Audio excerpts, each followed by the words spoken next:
Nobody puts Raj in the corner.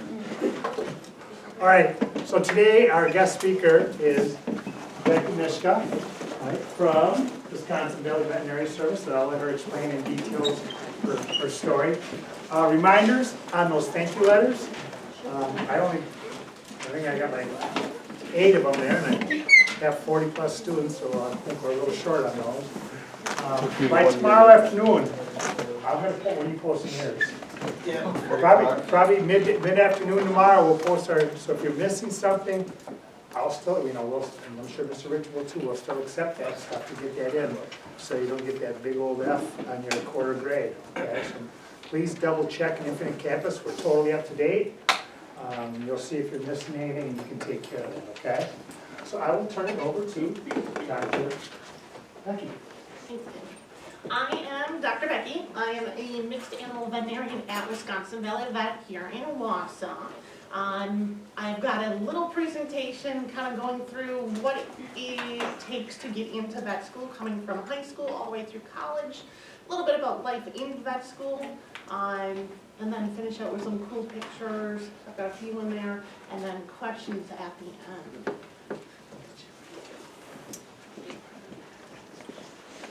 So how many people actually own animals? So cat, dog, anybody large animal, horse, cow? So as many as you know, animals are a huge part of all our lives. There's definitely studies showing that animal interaction can be significantly good for helping with your blood pressure. They can help reduce stress.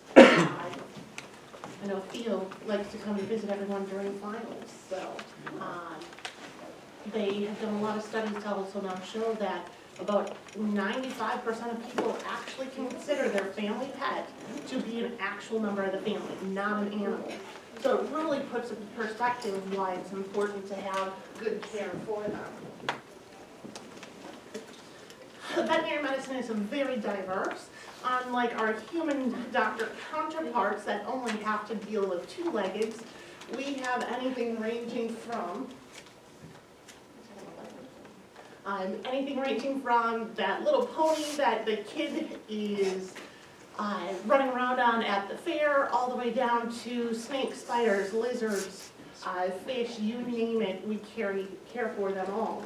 And not only is it caring for them, but because of the production medicine side impacting human food supply, it's very important to keep everything healthy.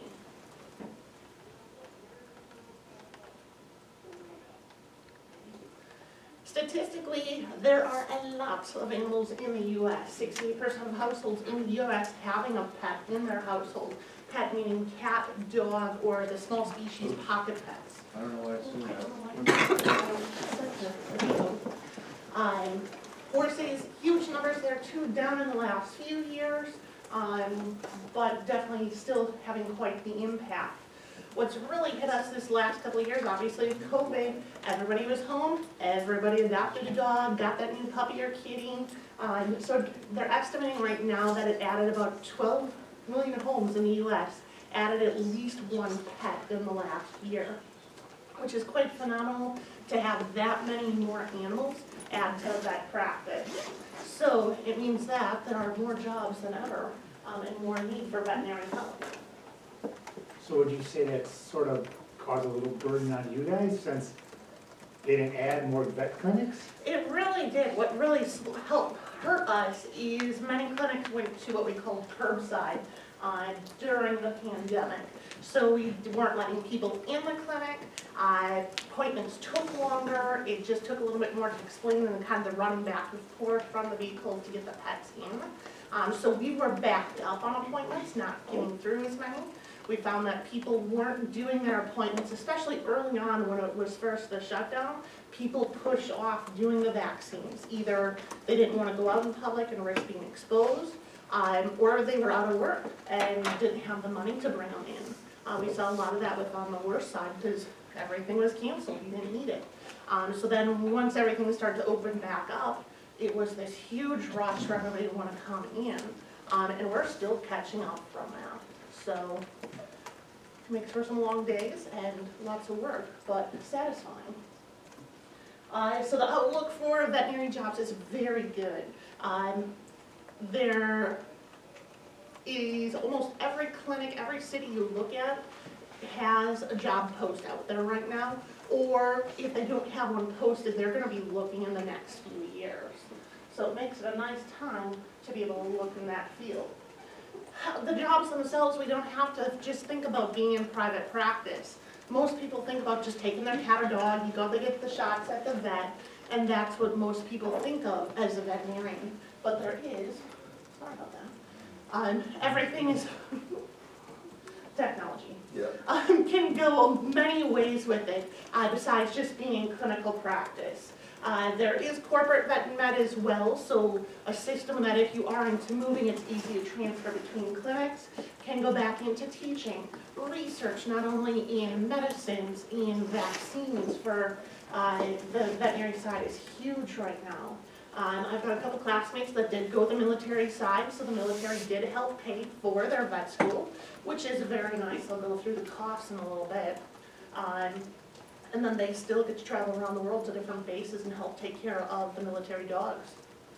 The business side, the pharmaceutical companies hire vets to come out and talk with the clinics and teach them about the new vaccines or medications, technology that's come out. And doing research on that side as well.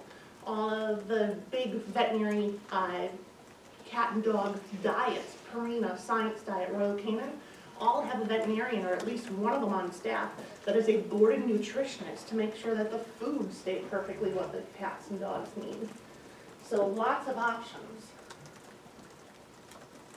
To go into vet med, definitely have to have that strong science side. Biology, math,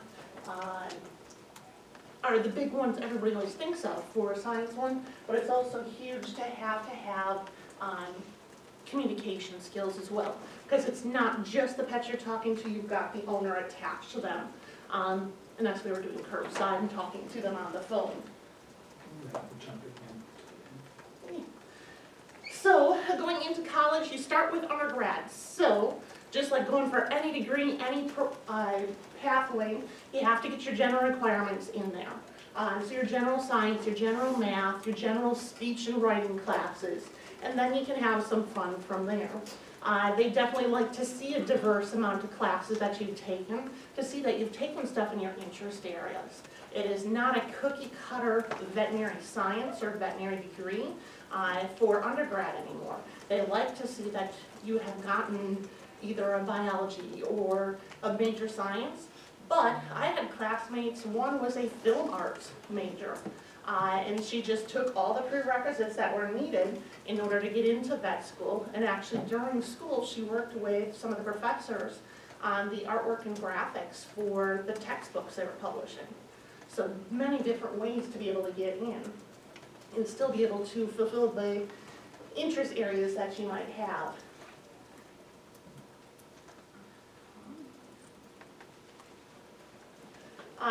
There are 60 credits right now that Madison requires for coursework to get in. And then you have to take a test to get in, either the GRE, Graduate Record Exam, which is the exam for getting into grad school, or they do accept the MCAT, the medical school test as well. And then the other huge part of the application is looking to see that you spent the time being out with clinics, so being with different clinics, different types of veterinarians, so that they can see that you know what it's actually like to be a day in the life with a veterinarian, and it's not just all puppies and kitties all day. Some days, but not every day. So in regards to that, Mm-hmm. do you ever let students come and shadow you? We do. So we very frequently take students. We'll take one at a time so that they get our focus on that day. We usually start them in clinic, seeing the small animal side, the vaccines, the medical appointments, and the surgeries. And then if they have interest from there, we'll schedule them more to go out and see the large animal side. Excuse me.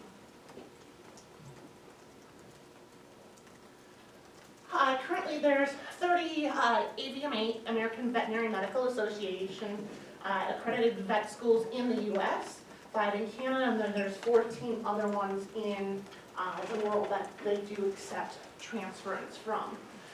So it's many fewer schools than what it is for medical school. So it's very competitive to be able to get in. Going off of the class that's in there right now, the class of 2025 that just started this fall, 186 resident applications, and actually they were pretty low this year, 821 non-residents.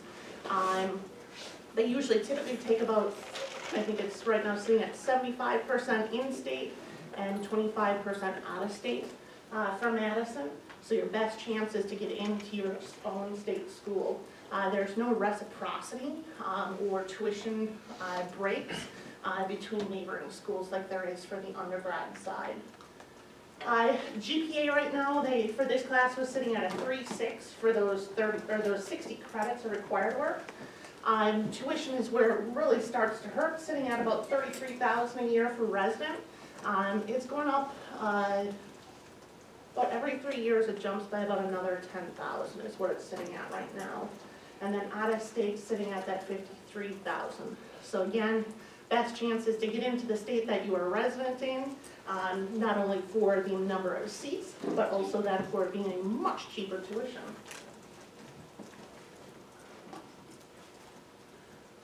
Once you get into vet school itself is 4 years.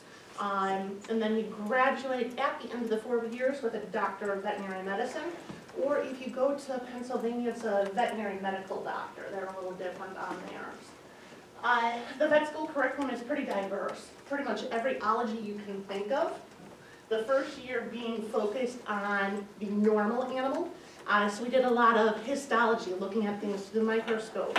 We did 2 huge semesters of anatomy. Fall semester being a dissection of a dog. And then the spring semester, you dissect a calf or a horse. And then the second year starts to focus on the abnormal animals, learning all the diseases and everything that can go wrong. Third year puts it all together with more the medicine of how do we fix these diseases then. And then we started in on surgeries and actually doing our very first surgeries during the third year. We spayed either a cat or a dog a couple times. And then the fourth year starts right after the third year finishes and goes for 1 solid year without a summer break. And that's the clinical rotation. So every 2 weeks switching to a different area through those different departments and seeing cases at the vet school. And then they give you about 8 to 10 weeks to be able to arrange what's called externships, to be able to go out to different clinics and be able to have more hands-on learning, kind of see if it's a clinic that you maybe want to go have a job at, or potentially do a internship if looking to go onwards to a residency.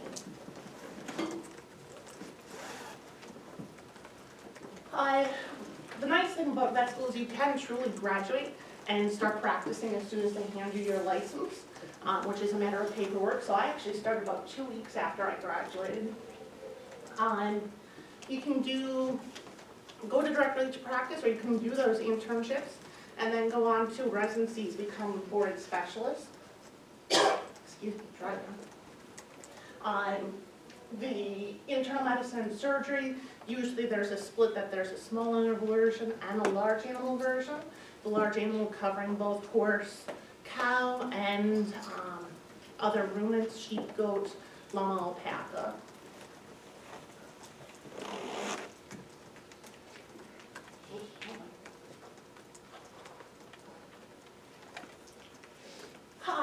After vet school then, going into a job, it's really varying right now what a job could be, depending on what area you go into. Technology, I tell you. The best money right now, but sometimes the longest hours worked, is going to be our emergency clinics. We've got Paw Health here in Cronulla, and then many around the bigger cities as well. So you're going to put in a little more hours, can be very intense emergency room type work, but you make really good money for it. So can balance that out. A lot of people come out wanting to have a job that has a lot of good mentorship. As long as the vet school is that 4 years of learning, it's learning everything from cat to dog to horse and everything in between. you don't really specialize or restrict anything until that fourth year. You get to pick and choose a little bit more.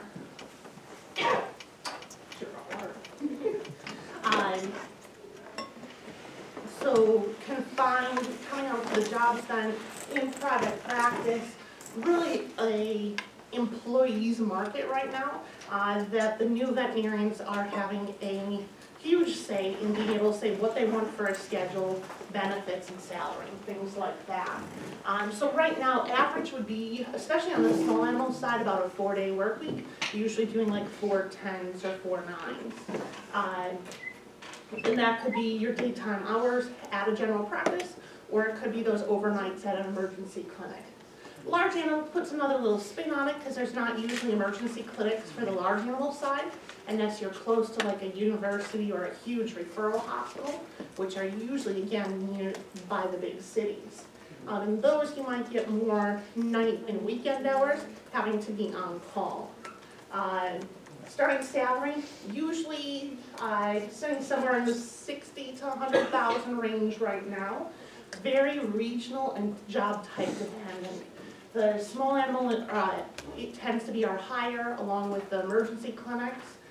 The large animal and equine usually is at the lower end, just because it's rural practice. You're driving around to places, so you can't get as many appointments done as you can with the cats and dogs coming directly in the building to you.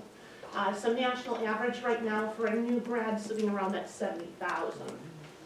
A lot of times, benefits are going to be included. This is one of those things that definitely gets to having good skills in negotiating and talking with people. So everything from our insurance, not only obviously the health insurance is huge, but the liability and malpractice insurance is a huge ticket item. Not as expensive as the human counterparts, but still has quite the price tag. And then continuing education is a huge cost as well, to go to any of the big conferences, to get these credits that we need for renewing our license. It can run upwards of a couple $1,000s for a 2 or 3 day conference. So it's really nice to have those paid for. Wisconsin law right now requires 30 credits every 2-year cycle to keep the license. And then a vehicle, it's nice to have that included, especially from a large animal perspective, so that you're not putting the wear and tear and mileage on your own vehicle.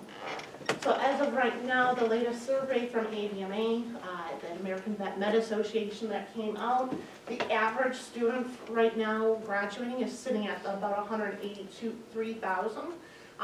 But especially for out-of-state residents, and especially if you go to a couple of the vet schools that are AVMA accredited, are technically US, but they're down on the Caribbean islands, and they're incredibly expensive to do. So coming out of those, it's not uncommon to hear of upwards of 400,000 in debt. So 400,000 in debt, making 60,000 a year. You don't make as much with vet med as you do with human side. Student loan payments are not a joke right now. So it's definitely something you have to plan ahead for. Be smart, not having too much debt coming out of undergrad if possible, hitting all those scholarship opportunities, and then taking advantage of a smart lifestyle in vet school, not always taking the full amount of loans out if possible, so that you're not coming out with as high of a loan debt. So for me, what I did is I actually grew up in Wausau. I did a lot with 4-H, FFA, did a little bit there, but mainly on the 4-H side. I actually graduated from West here in 2001.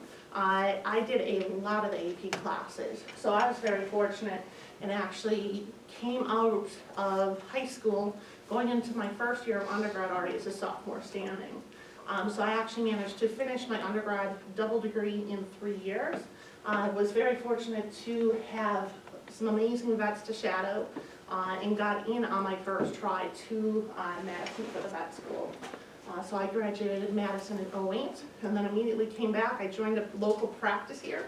It's actually the practice I used for my own animals growing up. I was very fortunate that they were hiring at that time. I met my now husband while I was in vet school, so worked out really well that I was able to come back home and be close to my family and to his. I stayed involved with things while in vet school too, club involvements, and doing a lot of shadowing. Thank you. Yep. I started out Wisconsin Valley Vet back in May of 2008, so literally about a week and a half after I graduated, I started with the clinic. At that time, it was a full mixed animal clinic, doing cat, dog, horse, and the dairy beef side.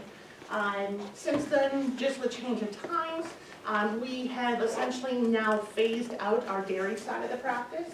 We never took on any of the mega herds, the huge dairies, because they do so much training for their herdsmen, and it's a very different type of practice. So we only have the small family herds, and unfortunately, with change of time, the economy, older farmers selling out or not passing it on to future generations, we've had a lot of our farms go out. So we are now an equine, cat, and dog clinic for primary sake.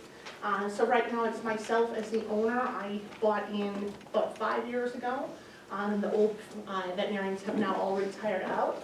And I've got one associate doctor working under me right now. So schedule-wise, what we have, at least for my associate, she gets a full day off a week so that you can do all the adult things like grocery shopping and laundry and have a life.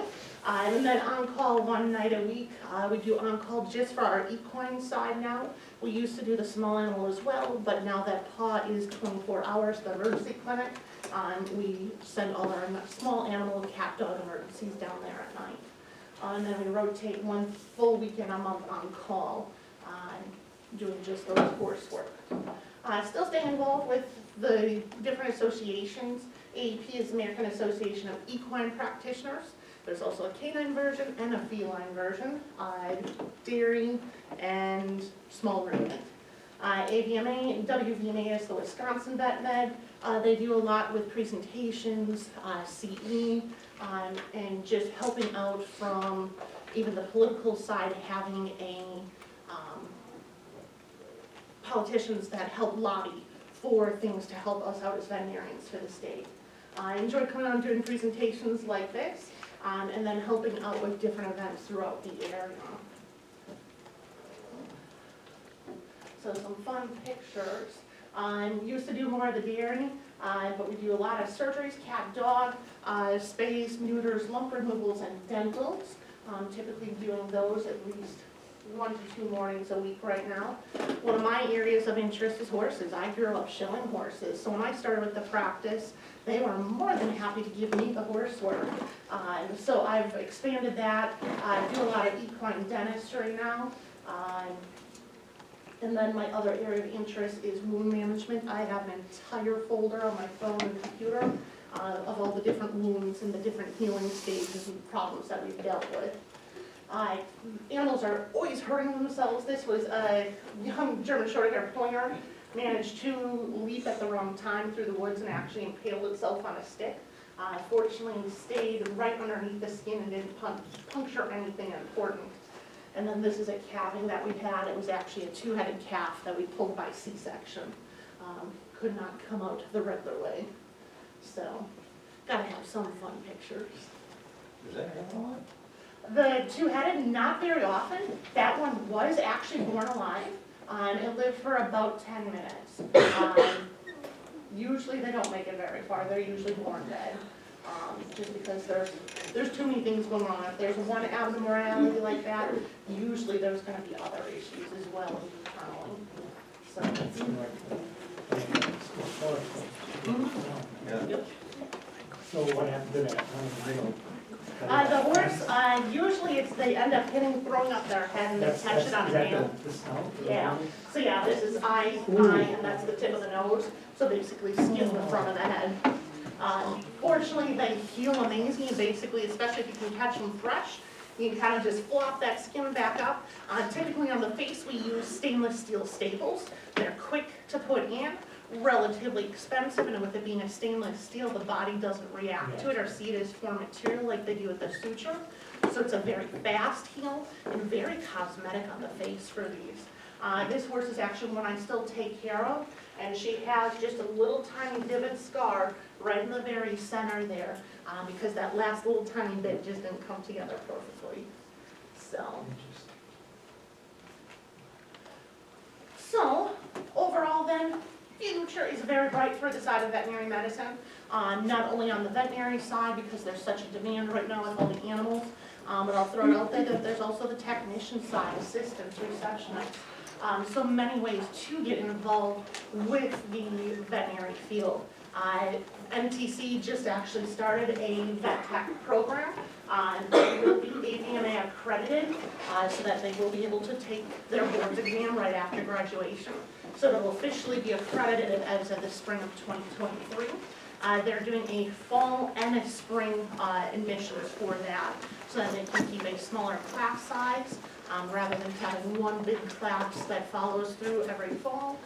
They're doing a smaller class, trying to keep it around like 15 to 20 students. So our technicians are essentially the nurses from the human side, and are definitely the ones that keep us on track, do a lot of the holding for us, do our dental cleanings themselves, and help us a lot with the lab work. So a good technician can bring in about 60%, they figure, of what hiring another veterinarian would.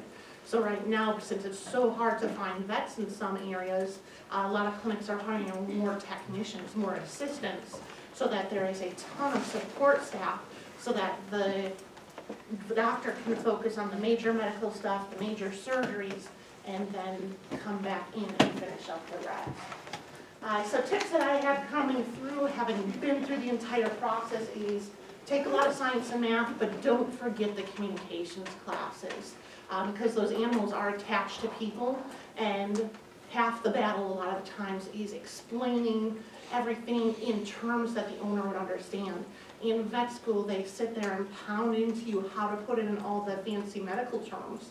And if you come out and spurt all that out to a person, they're not going to understand it. So you have to give just enough of the terms to make yourself look very professional, but then being able to put it in plain terms so that the owner can be helped through the process in making a decision.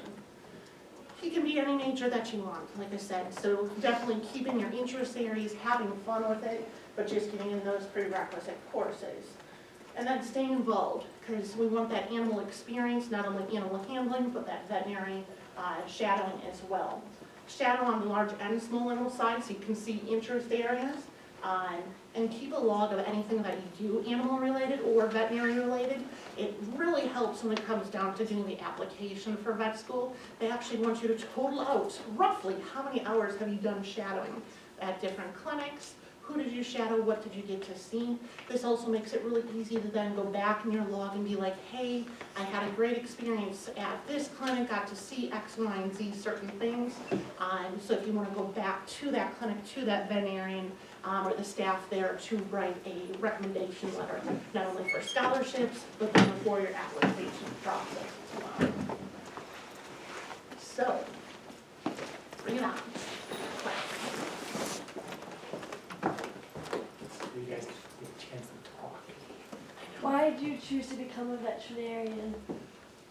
I love animals, so I know it's a cheesy answer. I knew early on that I liked the medical side of things. Both my parents, when I was growing up, were first responders. My mom was a nurse. So I learned at a very early age how to roll bandages and helping carry babies for them when they went on their calls. I just like the animal side better.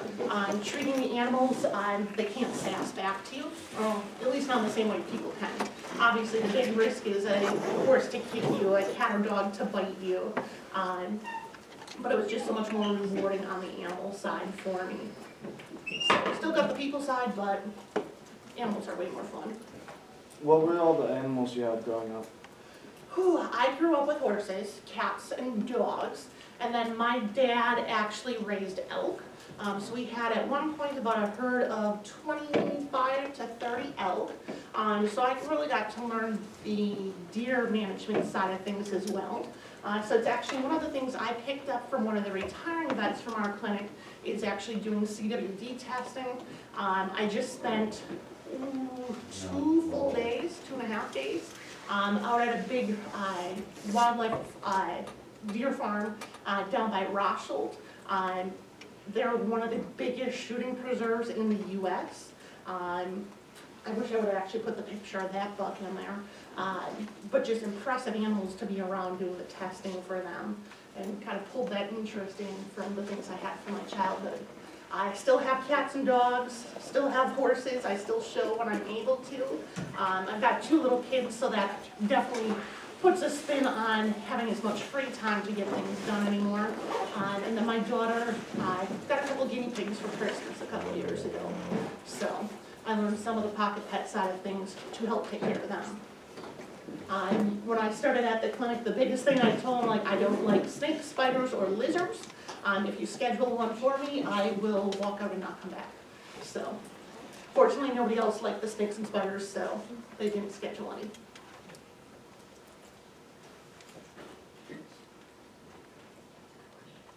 Any questions, fair game? I have been bitten.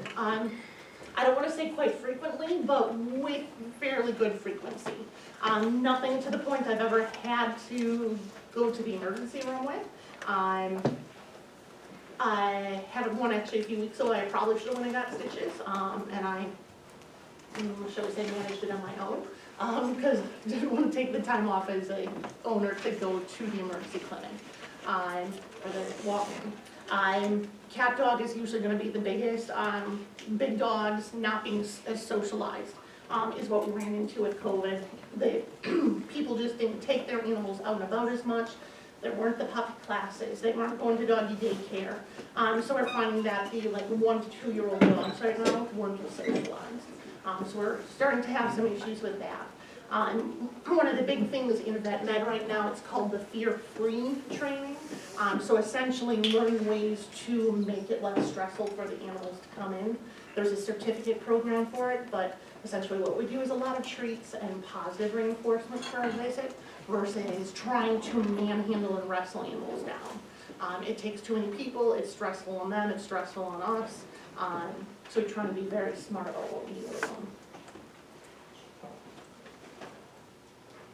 You probably are able to determine that as soon as you look out of the corner of your text. That dog's not gonna be a good one, right? You definitely get a feel for it. So our setup when we have an animal come in, we're letting people back in the building now.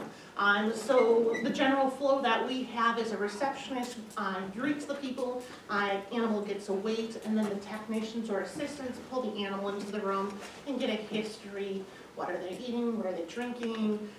Any common diarrhea? What problems are we dealing with today? Any concerns? So they start to get a little bit of a feel of, okay, this dog is sketching, it's been growling at me and I haven't even touched it yet. So they then come give us a history, we come back in the room, and you very much learn how to read a dog or a cat's behavior and how to approach them then. So we definitely do go through a lot more treats with the dogs now compared to what we used to. And if they are too fearful, we'll try and get through maybe what we can, but we definitely, in the last few years now, will take a step back and say, hey, this